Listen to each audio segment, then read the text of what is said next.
میرے हुजूर की तो कोई बहन नहीं थी, लेकिन जब हजरत हलीमा सादिया के यहाँ हुजूर गए तो वहाँ हुजूर की एक रजाई बहन का तज़किरा मिलता है जो हुजूर को लोरियां देती थी। नाम शीमा था। तो शाम के वक्त जब खवातीन खाना पकाने में मसरूफ होने लगती तो बहनें वीर उठा करके बाहर ले जाती।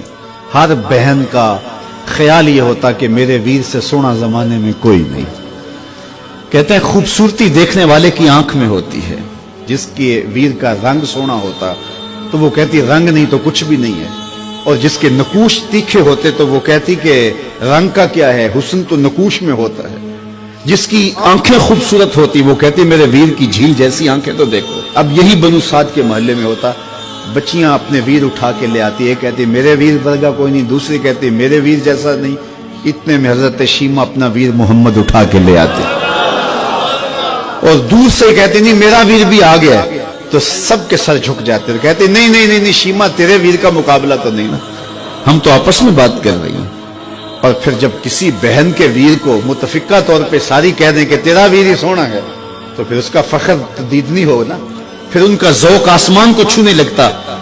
इब्ने हश्शाम सीरत की सबसे पहली किताब, उसमें यह वाक़या लिखा है कि फिर हजरत शीमा हुजूर को अपनी आगोश में लेकर समेटती और फिर चूमती और फिर वो लोरी देती, और वो लोरी के लफ्ज भी लिखे हैं रब्बना अब के लदा मुहम्मदा हत्ता अराहु याफियम व अमरदा। अल्लाह मेरे वीर मोहम्मद को सलामत रखना। आज ये पालने में बच्चों का सरदार है, कल वो लम्हे आए जवानों का भी सरदार। और फिर झूम जाती और क्या खुशी उनकी दीदनी होती। और फिर वो मंजर भी आया कि हुजूर अलैहिस्सलाम मक्के चले गए और ये जवान हुई और फिर उनकी शादी किसी कबीले में हो गई।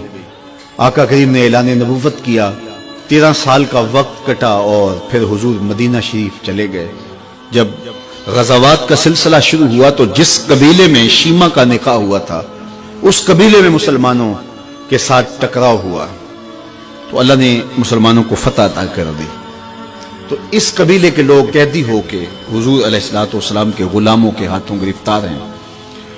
तो ये अपने कैदियों को छुड़ाने के लिए कबीले के सरदार एक एक घर से फिदिये के लिए रकम जमा कर रहे हैं। चलते चलते शीमा के घर भी पहुंचे जो कि एक उम्र का हिस्सा गुजार चुकी थी, और जाके कहा कि इतना हिस्सा आपका भी आता है।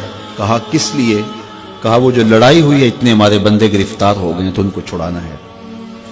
तो चलते चलते बातों में किसी के लबों पे हुजूर का नाम आ गया।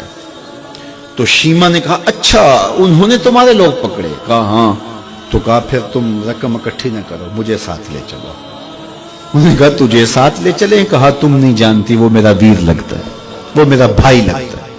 कौम के सरदारों के साथ हजरत शीमा हुजूर के नूरी खेमों की जानब जा रही हैं और सहाबा नंगी तलवारों से पहरा दे रहे। ये मक्की दौर तो था नहीं, ये मदनी दौर था। और शीमा कौम के सरदारों के लेके जब आगे बढ़ने लगी ना तो सहाबा ने तलवारें सौंप दी। रुक जा ऐ देहाती औरत, जानते नहीं आगे कूचा रसूल है, आगे बगैर इज़्न के जिब्रील भी नहीं जा सकते, तुम कौन हो?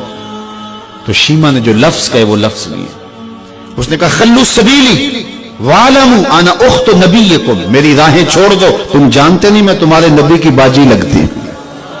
तलवारें झुक गई, आंखों पर पलकों की चिलमने आ गई, रास्ता छोड़ दिया। हुजूर के खैमा नूरी में दाखिल हुई तो हुजूर ने देखा, पहचान लिया, उठ के खड़े हो गए। फरमाया बहन कैसे आना हुआ? आपके लोगों ने हमारे कुछ बंदे पकड़े, छुड़ाने आई। तो फरमाया बहन तूने जहमत गवारा क्यों की? तू पैगाम भेज देती मैं यूं ही छोड़ देता।